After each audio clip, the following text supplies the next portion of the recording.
आज के शो में तहरीक इंसाफ में नौजवान नस्ल अपने लीडर से भी 2 हाथ आगे।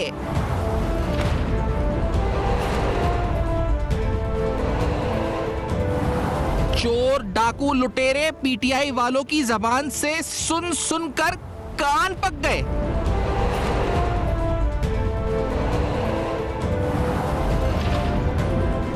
बदतमीज, बदजबां, बदतहजीबी आखिर पीटीआई वालों से ही मंसूब क्यों?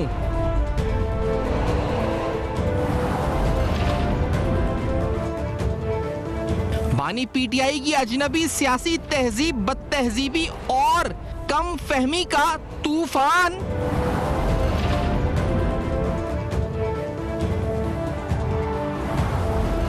बानी तहरीक इंसाफ का ख्वाब क्या गालम गलोच और बदतहजीब ब्रिगेड?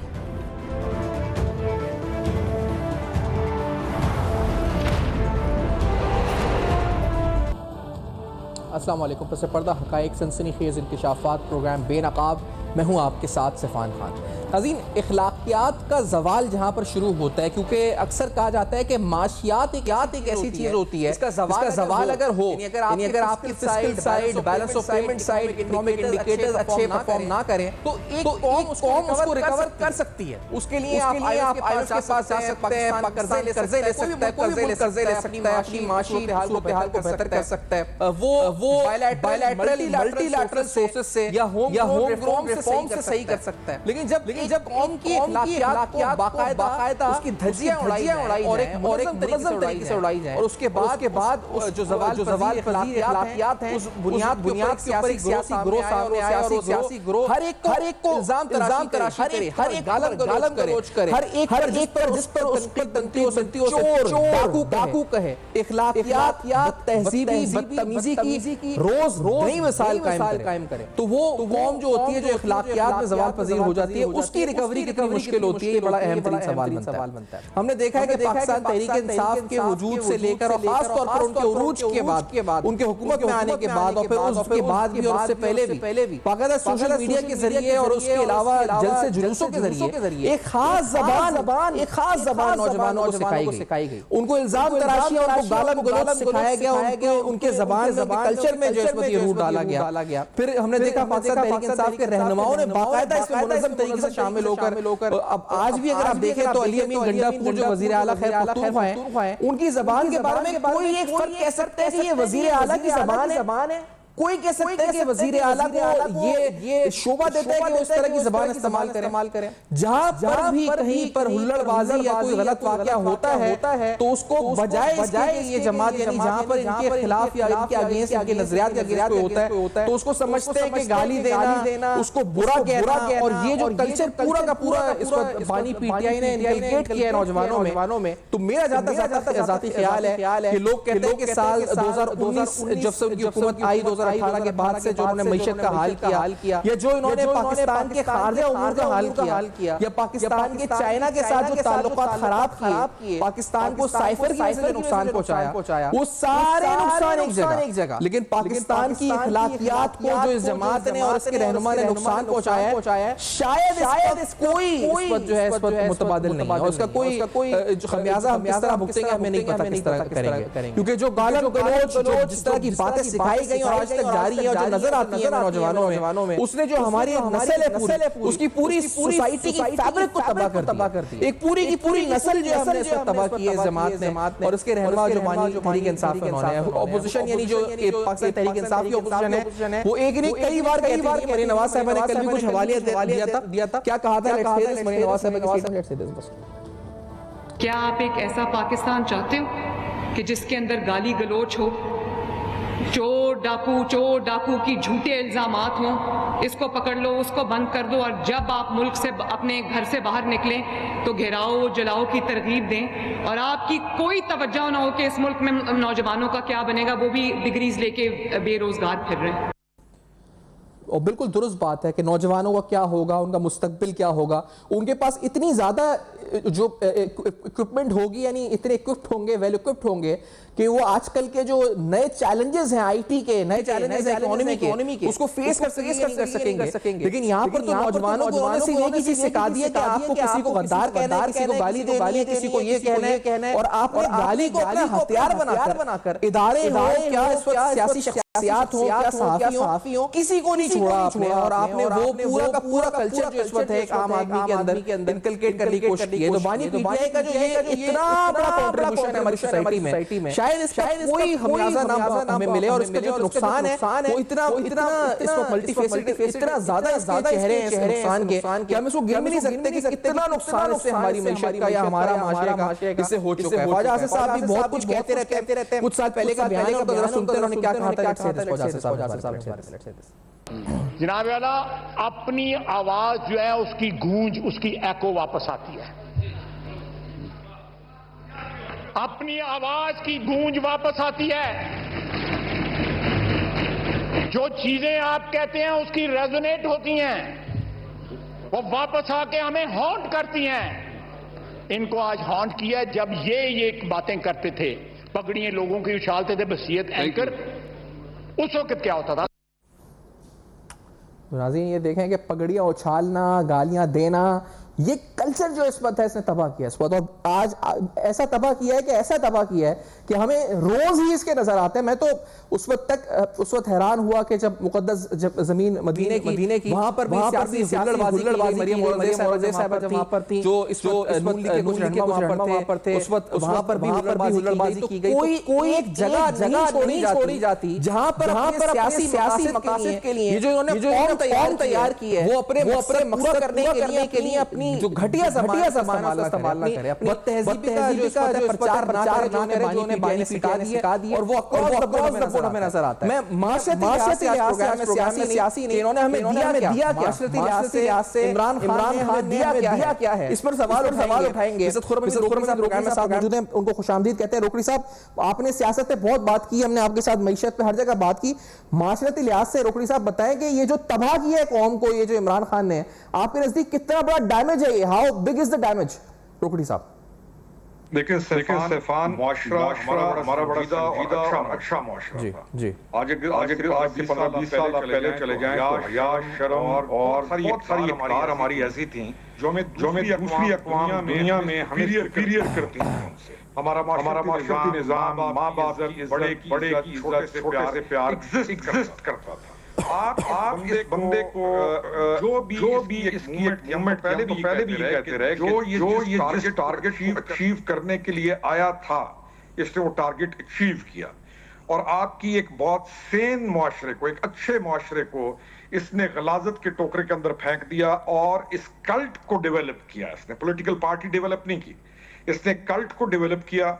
और वो अरब की एक कहावत है कि हर बर्तन से वो छिलकता है जो उसमें हो, क्योंकि ये हीरो भी था, पॉपुलिस्ट पार्टी थी, तो इसने बड़े एक डिजाइन के साथ गलाजत खुद पहले बोलना शुरू की, स्टेजेस के ऊपर खड़े होके बदतमीजी, बदतहजीबी, पड़के मारनी, ठट्ठा, मजाक उड़ाना, तंज करना, घटिया कलाम, लगवियात, तमाम गंदी चीजें इसने प्रोवोक की, इंसाइट की, और ये बोलता था। अब बच्चे थे, नौजवान नीचे, और वो बच्चे इससे इंप्रेस होते थे। वो समझते थे कि जैसे वो कई दोस्तों को कहते हैं कि मौला जट एक फिल्म लगी, तो जो मौला जट देख के आता था तो बाहर 15-20 मिनट वो भी मौला जट बन जाते थे, डायलॉग बोलते थे। तो इसका जो स्टेज था, जो ये स्टेज पे खड़ा होके परफॉर्म करता था, मैंने लफ्ज कहा था कि ये कौन आर्टिस्ट है, ये बहुत बड़ा ज़हीन कौन आर्टिस्ट है, ये लोगों के साथ खेलता है, इसको मालूम है कि ये सादे सूदे लोग हैं और वो इससे इम्प्रेस हैं, ये अपने आप को गॉडली तस्वर करता है, ये समझता है। और इसने वो काम किया। फ्रॉम अ पॉलिटिकल पार्टी मुर्शद का नाम आया, संजीदा पॉलिटिकल पार्टी से एक बदतहजीब, बदतमीज गैंगस्टर्स की सूरत में आपको एक पार्टी बनती नजर आई। और फिर इन्होंने एक हथियार ये निकाला कि दे न्यू इट, नए बच्चे थे, उनको इसने बड़े ख्वाब दिखाए, या वट एवर जब वो इसके इंस्पायर हुए। एक पर्सनालिटी, कल्ट के लिए हमेशा एक करिज्मेटिक लीडर होता है, कल्ट को जो लीड करता है वो कोई सादा आदमी नहीं होता। तो इसने उन बच्चों को टारगेट किया और इसने step by step Aahista Aahista venom डालना शुरू किया उनके अंदर। और वो बच्चे सादे बैकग्राउंड के बच्चे थे, बाप सादा मां सादी, बच्चे पढ़ गए, बाप मेहनत करके मजदूरी करके बेटी को पढ़ा रहे हैं, वो कहीं यूनिवर्सिटी में गई, तो वो आइडियलिस्टिक एक अप्रोच में जाके दे स्टार्टेड फॉलोइंग हिम।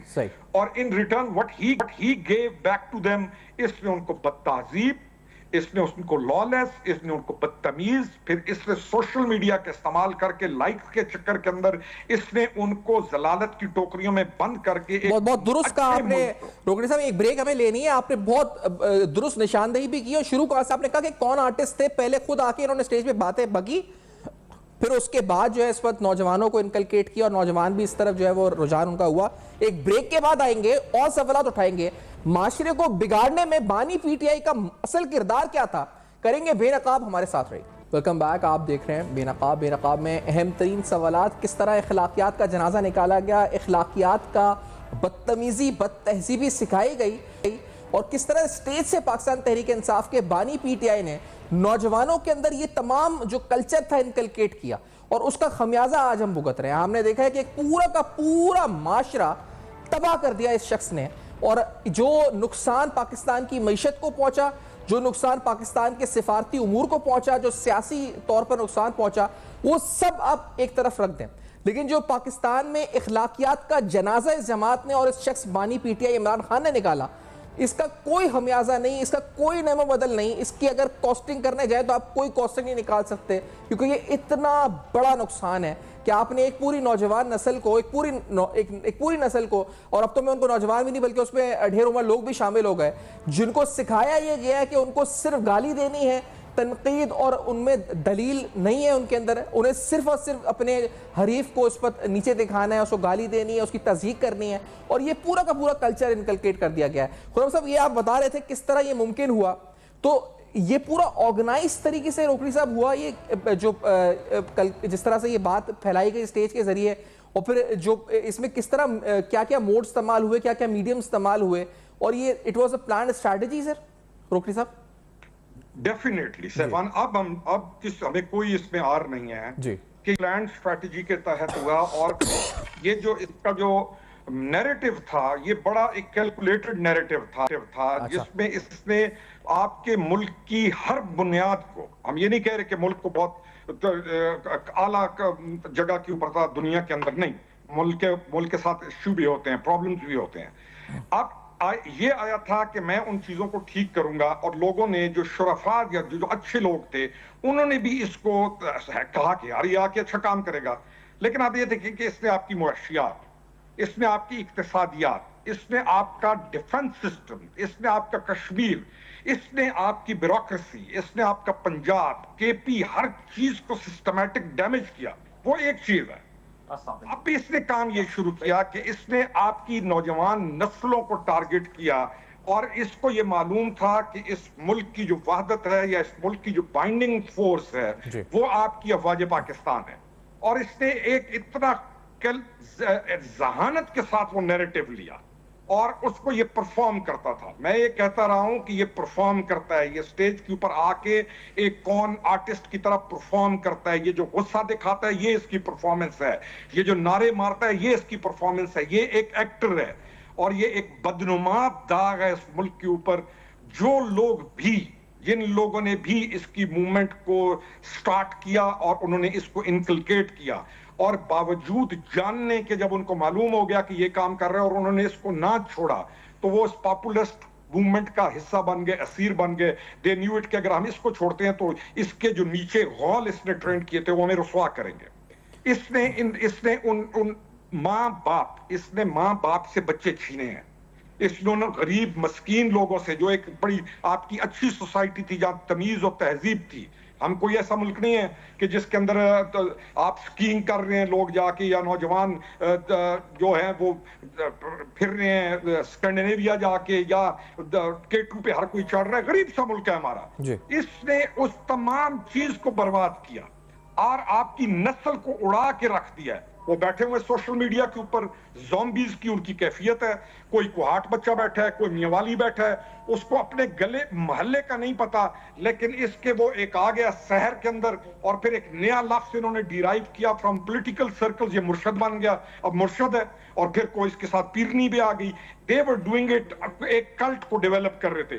ये तो शुक्र करें अल्लाह ताला का कि इस बदबख्त से वोट ऑफ नो कॉन्फिडेंस के जरिए जान छूटी और इसका असल चेहरा सामने आया जब इसने मूवमेंट शुरू की, लॉन्ग मार्च। लेकिन सर, ये जो आपने कहा कि ये बेसिकली वेपनाइज किया इन्होंने अपने इस पूरे कल्चर को, यानी जो गालम गलोच का था, और फिर इस वेपनाइज के जरिए इन्होंने डराया भी ना लोगों को, यानी उसी के जरिए फिर इदारों को, सहाफियों को, इंडिविजुअल्स को, पॉलिटिकल पार्टीज को, ये उनको अंडर प्रेशराइज करने के लिए they used it as a weapon. ये भी तो हुआ फिर।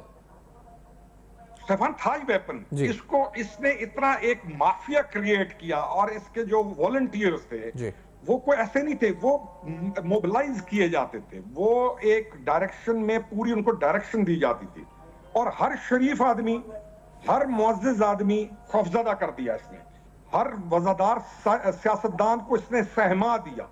हर तमीज वाला शख्स जो कि बुराई को बुराई समझ रहा था, उसकी जुर्रत ही नहीं थी कि वो इसको बुरा कह सके। ये तो हम जैसे लोग निकले और हमने स्टैंड लिया और हम निकल आए। इसके इस कल्ट को या इसकी इस तमाम गंदी हरकत को कैसे कोई एक शरीफ आदमी है, ना वो महफूज है अपने बच्चों के साथ, ना वो महफूज है अपनी बीवी के साथ, ना वो महफूज है अपनी माँ के साथ, जहां पर ये वो जो एक इसके ट्रेंड ज़ॉम्बीज हैं, जहां पे वो आ जाए टू स्कोर, वो सोशल मीडिया के ऊपर। और आप देखें गलाजत इस जगह पहुंची है कि जो जितनी गंदी और घटिया हरकत करेगा उसको पजीराई कर रहे हैं। अच्छा, और ये मैं आऊंगा इस पे कि पार्टी के अंदर किसको ज्यादा प्रमोशन मिली और किस तरह इस कल्चर की बुनियाद के ऊपर आगे प्रमोट हुए लोग। साले जाफर साहब, आप तक मेरी आवाज पहुंच रही है? खुशामदीद आपको भी साले जाफर साहब। जी साले साहब, ये फरमाइएगा कि ये जो अब गुफ्तगू हो रही है कि किस तरह जो नुकसान पीटीआई ने या इमरान खान ने पहुंचाया वो बहुत सारे हैं, सिफारती, माशी, लेकिन ये जो लोगों का जो एक इखलाकी जनाजा निकाला, जवाल पजीर किया, एक पूरा तबका तैयार किया गालम गलोच वाला, जो हर एक को जाकर जहां देखते हैं गाली देते हैं, हर हुल्लड़बाजी करते हैं, ये कितना बड़ा नुकसान है साले जाफर साहब? यानी तहजीब, तमद्दुन, बद तहजीबी, ये जो बद इखलाकी सिखाई गई है, how big is this loss? कितना बड़ा डैमेज है सर ये आपकी नजर में साले जाफर साहब? जी, मेरा थीसिस है जी इनके बारे में, और उस थीसिस की बुनियाद ये है कि ये पाकिस्तान को हर लिहाज से तबाह करने के ऊपर मामूर हैं। किसने मामूर किया है इसके ऊपर भी बात हो सकती है।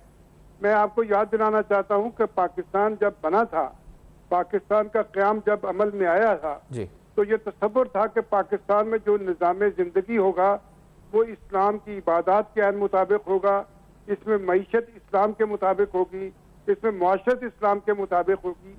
तो पाकिस्तान को बर्बाद करने के लिए बहुत ज़रूरी था कि इसका जो बुनियादी नजरिया है लोगों को उससे मुनहरफ किया जाए, और उससे वो नस्ल जो मेरी उम्र के लोग हैं, या मेरी उम्र से कुछ ज़्यादा है, या मेरे लगभग हैं, उनको गुमराह करना तो शायद मुमकिन नहीं था। तो इनकी चूंकि ये जिम्मेदारी थी कि उन्होंने पाकिस्तान को हर लिहाज से बर्बाद करना है, तो इन्होंने सोचा ये कि हम दिफाई तौर पर तो पाकिस्तान को शायद इतना गजंद नहीं पहुंचा सकते जी, शायद मुआशी तौर पर भी इतना गजंद नहीं पहुंचा सकते। हम सबसे पहले पाकिस्तानियत खत्म करें लोगों की, और हमारे नौजवानों को जिनको दर्स कुरान का, सुन्नत का, इस्लाम का, हजूर नबी करीम सल्लल्लाहु अलैहि वसल्लम की तालीमात का, पाकिस्तान बनाने की वजूहात का देना चाहिए था। इसकी बजाय इन्होंने गाने का, नाच का, और उसके अलावा मैं आपको क्या करूं, ये आपका प्रोग्राम बच्चियां भी देखती हैं, तो ये कि इन्होंने पूरा जो हमारा अखलाकी एक स्ट्रक्चर कहना चाहिए, ढांचा कहना चाहिए, उसको इन्होंने हिट किया। और ये अभी नहीं किया, ये जब से इन्होंने अपनी पार्टी बनाई है, जब से इन्होंने शुरू किया हुआ है, और कोई दिन ऐसा नहीं गुजरता जब इसकी जो एजुकेशन है, इसकी जो ट्रेनिंग है इमरान की, उसके जरिए से उनको गुमराह नहीं किया जाता, उनको बदी के रास्ते पे नहीं लगाया जाता। मैं आपको ये लफ्ज जो कह रहा हूँ बदी के रास्ते पे लगाना, मैं बहुत सोच समझ के कह रहा हूँ। मैं इसके ऊपर किसी भी अदालत में, किसी भी फोरम पर बहस करने के लिए तैयार हूँ कि इस शख्स ने जो अपनी पार्टी बनाई है, अपने कारकुन जो तैयार किए हैं, उनको बिल्कुल बदी के रास्ते पर लगाया है। अब आप ये गौर फरमाइए कि ये शख्स, मैं आप किसी की जाती जिंदगी में इतनी बहस नहीं करता, इसका बाप इसके हाथ से महफूज नहीं था। कहा यह जाता है कि इसने अपने बाप के साथ भी बदतमीजी की है। जिस शख्स का अपना जाती किरदार और जाती मिजाज ये हो, उससे आप यह तवक्को करें कि वो कौम को सीधे रास्ते पर लगाएगा, इसका सवाल ही पैदा नहीं होता। तो मैं जैसे आपकी खिदमत में अर्ज कर रहा था कि इस शख्स ने नौजवानों का बेड़ा गर्क कर दिया। अब अंदाजा कीजिए, मैं जिस उम्र के लोगों में से हूँ, हम अपने माँ बाप के सामने आंख उठा कर नहीं देख सकते थे, ऊंची जुबान में बात नहीं कर सकते थे। इस शख्स ने बच्चों को इतना गुमराह किया कि आज बच्चे अपने माँ बाप से बागी हो गए हैं।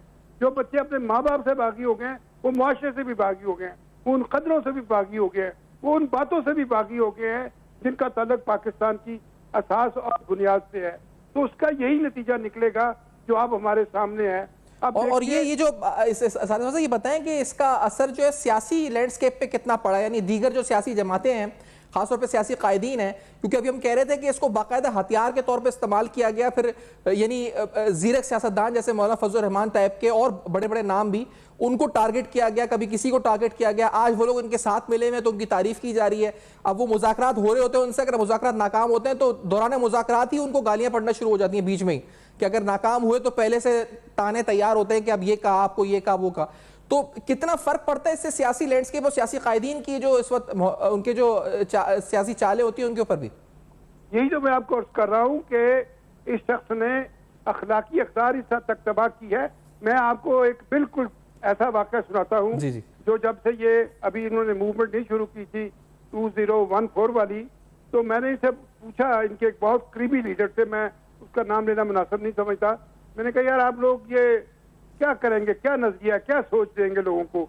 आप यकीन कीजिए, मैं हाशा वकल्ला बिल्कुल कुरानी लहजे में आपसे बात कर रहा हूँ कि उस शख्स ने कहा कि हम अपने मुखालफों को इतना जलील करेंगे, इतना खराब करेंगे, इतना बुरा भला कहेंगे कि वो डिफेंसलेस हो जाएंगे, उनके पास दिफा के लिए बात करने को नहीं होगी। आप देखिएगा हम क्या करते हैं। मैंने यही बात इनके मुखालफिन को बताई। मैंने कहा भाई वो इस मंसूबे के साथ आ रहा है। तो उनका यह कहना था कि हमारी कौम इतनी बदतहजीब नहीं कि एक शख्स की गालियां, एक शख्स की बदजुबानी जो है उसका ईमान ले आएगी, उसको दुरुस्त समझेगी। लेकिन वक्त ने यह साबित किया कि उसके इमरान के पीछे ऐसे नफ्सियातदान थे जिन्होंने उसकी तरबियत की।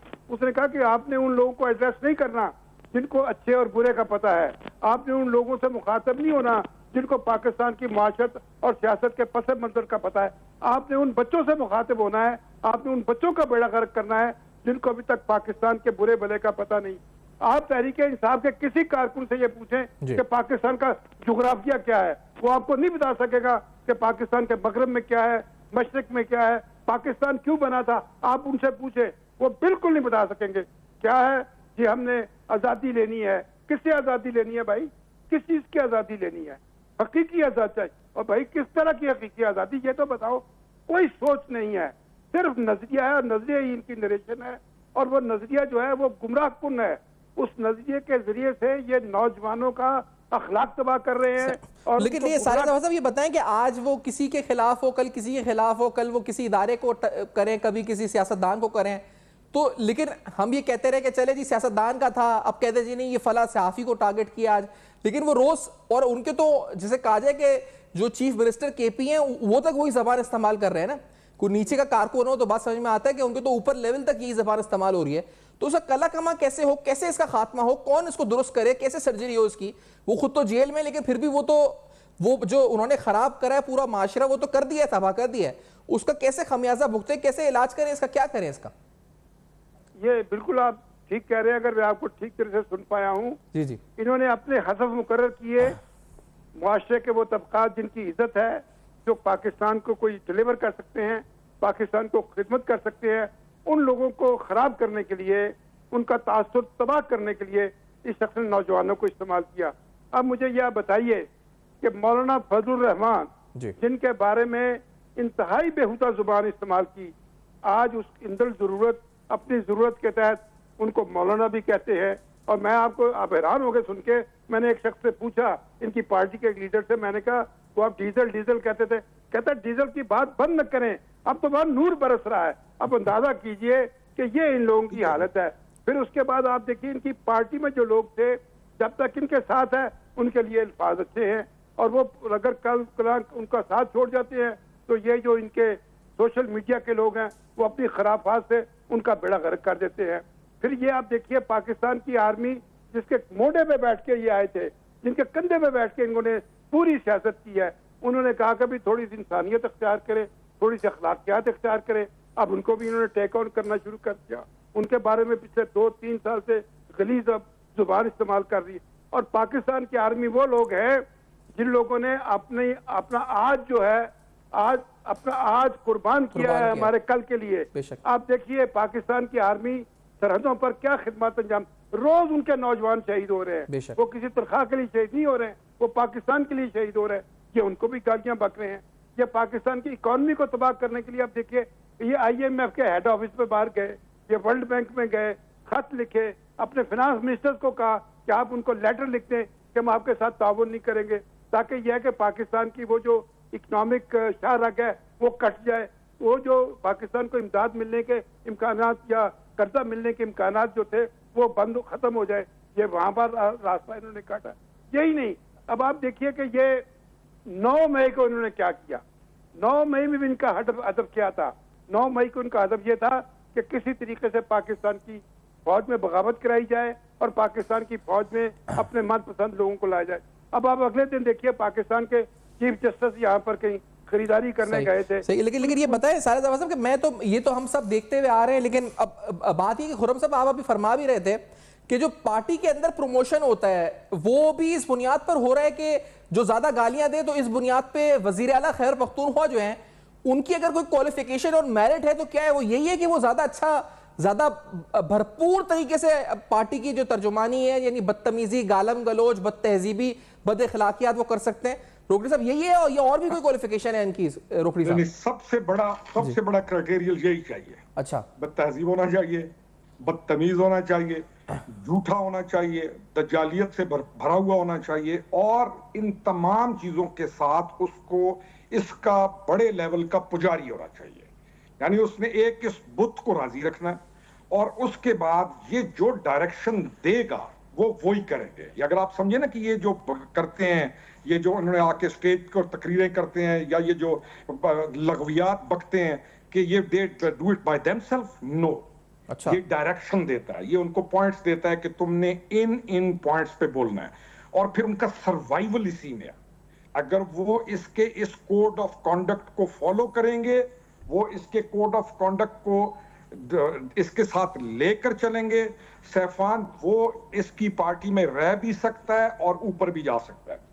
घटिया कलाम करने वाली लड़कियां, घटिया कलाम करने वाली, लगवियात बकने वाली, गालम गलोच करने वाली, आप देखेंगे कि उनको ये बस बड़ा बढ़ करके बनाएंगे, उनको ये उनसे ये फैसिनेट होंगे, और बर्बाद हो गया है आपके मुल्क के आम शरीफ आदमी का बच्चा, जिसके करियर के लिए हमने सोचना था, जिसने आज 22 इयर्स का, 24 का, कल उसकी शादी होनी है, उसके बच्चे होने हैं।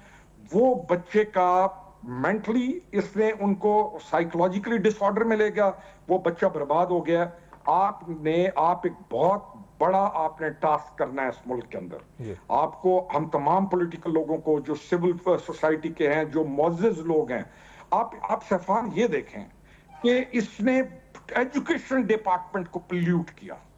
बच्चियां उस्तानियां पढ़ा रही हैं, और इसके लिए इस 2024 का जो इलेक्शन है इसके लिए वहां पे फोर्जरी कर रही हैं, and they think they are doing something good. यानी आप इसका आप समझ रहे हैं कि ये इसका काम को ये ऐसे था, ये तो खुद यानी एक बदनुमा बदरू की सूरत हमें मिल गया है। इसका एक पूरा नेक्सस था, डायरेक्शन थी, वहां से ये पूरा एक मूवमेंट को, मैं आपके प्रोग्राम के तवस कह रहा हूं, 1 अरब रुपया इलेक्शन के दिनों में पर डे का ये सोशल मीडिया के ऊपर दे हैव बीन स्पेंडिंग। ये ये मॉडर्न दौर था ना, अब मॉडर्न दौर के अंदर इनको जो सपोर्ट आ रही थी वो ऐसे ममालिक से आ रही थी जहां से, और वो ऐसे लोग थे कि जो इस ईवल को लेके जाने वाले थे, और वहां से इसको सिस्टमैटिक सपोर्ट मिलती थी। बच्चे हैं, सादे हैं, ट्रेंड आ रहे हैं, अचानक फेसबुक पे जो ट्रेंड आ रहे हैं वो चल रहे हैं, मीम्स चल रही हैं, घटिया चीजें चल रही हैं, और वो वन बाय वन उसके अंदर वो जकड़े जाते थे। They have been paying to Facebook, they have been paying to WhatsApp, they have been buying the trends, और ये गलाजत के ट्रेंड तमाम बाहर के ममालिक से ये डेवलप करते थे। और फिर उसके बाद एक ये सोशल मीडिया पे, ट्विटर के ऊपर इन्होंने बोट्स रखे हुए थे। तो ये कुछ छोटा चैप्टर नहीं है, इसको बड़ी संजीदगी के साथ देखना होगा। वजारत दाखिला को देखना होगा, आपको कोई और सिस्टमैटिक करना पड़ेगा, और सबसे ज्यादा you have to be careful जो आपके एजुकेशन इंस्टीट्यूट्स हैं, वहां पे इसने अपने दौर में एक ऐसा ग्रुप्स प्लांट किए हैं कि वहां पे बच्चों को जो गांव से आके पढ़ रहे हैं, जो सादे बैकग्राउंड के थे, वहां पे इसने उनके ऊपर काम किया, और उनको वो दे वॉच दे सॉल्व, ये सारा दिन इसके ऊपर देखते हैं सोशल मीडिया पे।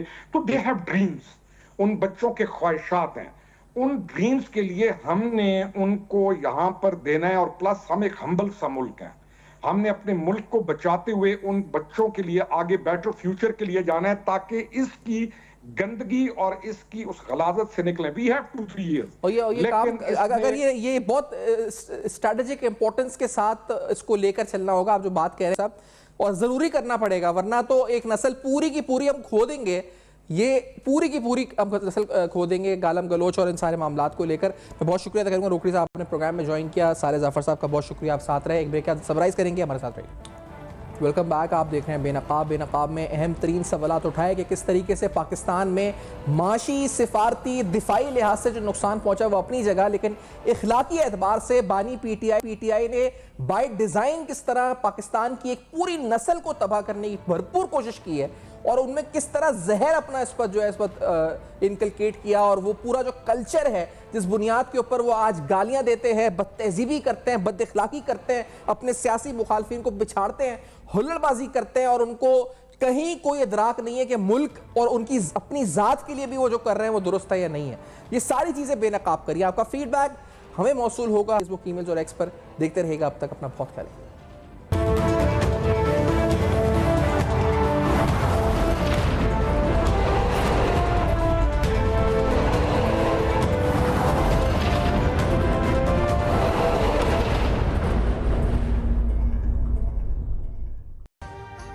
अभी सब्सक्राइब करें ताकि कोई खबर रह न जाए।